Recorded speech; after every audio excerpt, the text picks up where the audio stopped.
বিসমিল্লাহির রহমানির রহিম। বনি ইসরায়েলের একজন লোক ছিল যে ৯৯টি মানুষকে হত্যা করেছিল। সে তওবা করার চিন্তা ভাবনা করছিল। তাই সে একদিন আবিদের কাছে গেল।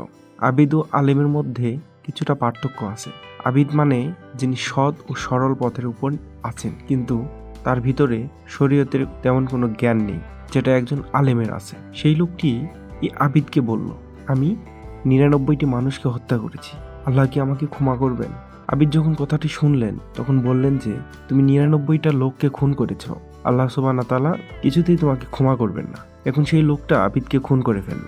এই লোকটির কাছে মানুষ হত্যা এতটাই সহজ, পানির মতো। তার সাথে তার মনের মিল না হলে সে তাকে হত্যা করে। সে তার ফতোয়া পছন্দ করেনি, তাই তাকে মেরেই ফেলল। এরপর সে তওবা করার জন্য একটা আলিমের কাছে গেল।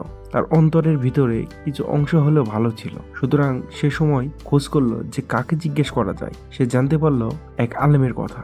সে আলেমের কাছে গেল এবং বলল, আমি ১০০টা মানুষকে হত্যা করেছি, আল্লাহ কি আমাকে ক্ষমা করবেন? কিন্তু এই আলেম তাকে বললেন, হ্যাঁ, তোমার আশা আছে, তুমি যদি তওবা করো তাহলে আল্লাহ তা গ্রহণ করবে। যদিও তুমি ১০০টি লোককে হত্যা করেছ, যদি আল্লাহ তোমার জন্য তওবার দরজা খুলে রাখেন তবে কে তোমাকে তা থেকে প্রতিরোধ করবে? আল্লাহ মহান এবং রহমানুর রহিম, আল্লাহ যাকে ইচ্ছা ক্ষমা করেন। যদিও এই লোকটি ১০০টা মানুষকে হত্যা করেছে, আল্লাহ তার তওবা করতে খুশি হবেন। কিন্তু আলেমের ফতোয়া এখানেই শেষ হয় না। তিনি আরও বলেন, তোমাকে এই শহর ছেড়ে অন্য জায়গায় চলে যেতে হবে। এইটা হলো খারাপ একটা শহর। আমি চাই যে তুমি এই শহর ছেড়ে অন্য শহরে চলে যাও, যেখানে এমন সব লোকেরা রয়েছে যারা আল্লাহর ইবাদত করে, ফলে তুমি তাদের সাথে ইবাদত করতে পারো। আলেম বুঝতে পারছিল যে এই লোকটি যতক্ষণ এই শহরে থাকবেন ততক্ষণ পর্যন্ত সে পাপ কাজ করতেই থাকবে, যদিও সে তওবা করে, কারণ সে খুন করার প্রতি আকৃষ্ট হয়ে থাকে। ঠিক একজন ড্রাগ অ্যাডিক্ট বা নিশাখোর, মাতাল, যতক্ষণ পর্যন্ত একজন নিশাগ্রস্ত ব্যক্তি সে একই পরিবেশে, একই সঙ্গ এবং একই গ্রুপের মধ্যে থাকবে, যদিও বা সেই ব্যক্তি তওবা করে, তারপরেও সে একই কাজ করতেই থাকবে। তাকে পরিবেশ বদলাতে হবে, কারণ তার চারপাশে সবকিছু সেই নেশার সাথে সম্পর্কিত। যখনই ড্রাগ ডিলার যার কাছ থেকে সে ড্রাগ কিনত তার সাথে সাক্ষাৎ হলে সেটা ড্রাগের কথা মনে করিয়ে দেয়। যে বন্ধুর সাথে নেশা করত তার সাথে দেখা হলে সেই নেশার কথা মনে পড়ত। একই ঘটনা ঘটে যায়, মদ খায়, নেশা করে, মদের বোতল দেখলেই মদ খাওয়ার কথা মনে পড়ে। তাই এসব থেকে দূরে থাকতে হলে, এসবের পরিবেশ থেকে দূরে থাকতে হলে অবশ্যই তাকে অন্য এলাকায় চলে যেতে হবে।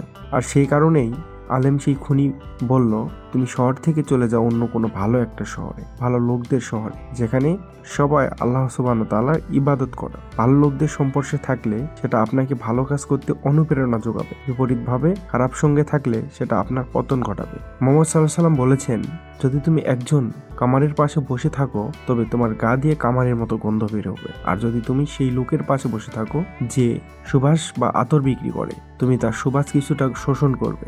অর্থাৎ যদিও আমরা একটি কাজের সাথে জড়িয়ে থাকি, কিন্তু ওই পরিবেশে থাকার কারণে আমরা সেই গন্ধটা নিজের মধ্যে নিয়ে থাকি, সেটা আমাদের অনিচ্ছা হলেও সত্য। তাই আমাদের উচিত সর্বদা ভালো মানুষের সংস্পর্শে থাকা। পরিবেশে একটা বিরাট প্রভাব এসব ক্ষেত্রে আছে। তাই সে আলম তাকে শহর থেকে অন্য শহরে যেতে বলছিল। তার কথা মতো সেই লোক অন্য শহরের দিকে রওনা দিল, কিন্তু আল্লাহর ইচ্ছা মাফিক সেই লোকটি সেই শহরে পৌঁছানোর আগেই মারা গেল। যখন সে মারা গেল তখন মৃত্যুর ফেরেশতা তার রূহ কবজ করার জন্য আসলেন। যখন একজন ভালো লোক মারা যায় তখন রহমতের ফেরেশতা তার রূহ কবজ করতে আসেন, আর যখন একজন খারাপ মানুষ মারা যায় তখন শাস্তির ফেরেশতা তার রূহ কবজ করতে আসেন। কিন্তু যেহেতু এই ক্ষেত্রে পরিস্থিতি পরিষ্কার ছিল না, তাই দুই ধরনের ফেরেশতাই আসলো তার রূহ কবজ করার জন্য, এবং সেখানে একটা বিতর্ক জন্ম নিল। যে ফেরেশতা শাস্তি দেই তিনি বললেন, এই লোক আমার, কারণ সে এখনো তওবা করেনি বা তার তওবা কবুল হয়নি। তার সদিচ্ছা ছিল, কিন্তু সে সেখানে বা অন্য শহরে পৌঁছাতে পারেনি। রহমতের ফেরেশতা বললেন, না, সে তওবা করেছে এবং সে সেই শহরে যাওয়ার জন্য রওনা দিয়েছে। তো দুই দলের ফেরেশতারাই বিতর্ক করছিল যে কারা সেই ব্যক্তির রূহ নিবে। তাই আল্লাহ সুবহানাহু ওয়া তাআলা এই বিতর্ক দূর করার জন্য তাদের কাছে আরেকজন ফেরেশতা পাঠালেন। তিনি তাদের বললেন যে যেখানে মারা গিয়েছে সেখান থেকে উভয় শহরের দূরত্ব পরিমাপ করো। যদি তোমরা তাকে তার নিজের শহরের কাছে পাও তবে সে জাহান্নামী, আর যদি সে অন্য শহরে বা ভালো লোকদের শহরের নিকটবর্তী স্থানে মারা যায় তাহলে সে জান্নাতি। মুহাম্মদ সাল্লাল্লাহু আলাইহি ওয়াসাল্লাম বললেন, প্রকৃতপক্ষে সে নিজের শহরের নিকটবর্তী ছিল, তাহলে তার স্থান কোথায় হবে? জাহান্নামে। কিন্তু মুহাম্মদ সাল্লাল্লাহু আলাইহি ওয়াসাল্লাম বললেন, আল্লাহ সুবহানাহু ওয়া তাআলা জমিনকে নির্দেশ দিলেন, লোকটা এবং তার নিজের শহরের মধ্যে দূরত্বকে বিস্তৃত করার জন্য, অনেকটা বেরিয়ে যাওয়ার জন্য। এজন্য ভালো লোকদের মধ্যকার দূরত্বকে সংকুচিত করা, অর্থাৎ তার দেহ মনি হলো ভালো শহরের কাছে, কিন্তু সে মারা গেছে নিজ শহরের কাছে।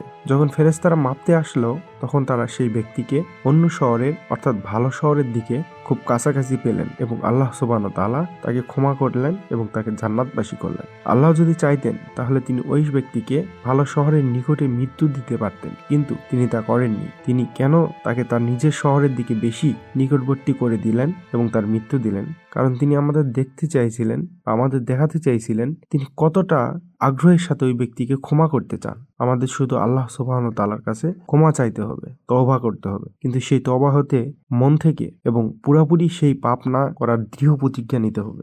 আমরা একবার তওবা নেওয়ার পরে সেই কাজটি যেন আর কখনোই না করি, সেটার প্রতি আমাদের দৃষ্টি রাখতে হবে। আল্লাহ আমাদের সঠিক পথে রাখুক। আজকের মতো ভিডিওটি এখানেই। সবাই ভালো থাকবেন, সুস্থ থাকবেন। আল্লাহ হাফেজ।